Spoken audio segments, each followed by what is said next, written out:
জয় মা তারা, জয় মা লক্ষ্মী। মায়ের নাম নিয়ে শুরু করলাম কেন? ব্যবসায় গতি আনতে হবে তো। ব্যবসা করছি কিন্তু কোনোভাবেই উন্নতি হচ্ছে না।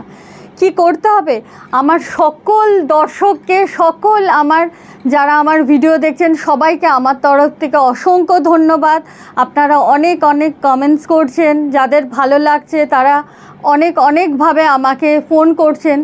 তবে আমি একটা কথাই বারবার বলবো, যে কোনো আমার টোটকা অ্যাপ্লাই করার আগে কিন্তু খুব ভালো করে বুঝে তারপরই করবেন, নালে কিন্তু সমস্যা কমার জায়গায় সমস্যা বেড়ে যাবে।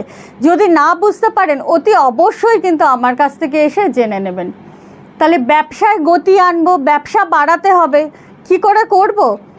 সামান্য উপায়, সাদা সুতো নিন, যে কোনো সাদা ধাগা যেটাকে আমরা বলি, সাদা ধাগা বা সুতো নিন, আর সেই ধাগা বা সুতোতে এই মন্ত্রটি জপ করুন। সবাই করতে পারেন, কোনো বাদ বিচার নেই, কোনো ছোট বড় নেই, তাই এই মন্ত্র প্রয়োগ করুন। কিন্তু মন্ত্র প্রয়োগ করার আগে কি করতে হবে ভালো করে বুঝে নিন। হাতে কিছুটা জাফরান নিয়ে নিন, জাফরানটাকে বেটে নেবেন, বেটে ডান হাতের মধ্যে নেবেন এবং বাঁ হাতে আপনি ওই কাঁচা ধাগাটা মানে সাদা যে ধাগাটা সেটি নিয়ে নেবেন।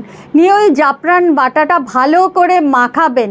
আর মাখাবার সময় কিন্তু এইভাবে দুহাতে ওং মহালক্ষ্মী নমঃ এই মন্ত্রটি জপ করবেন।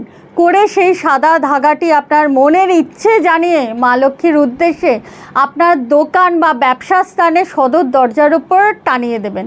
দেখবেন ব্যবসায় গতি আসবে তীরের মতো।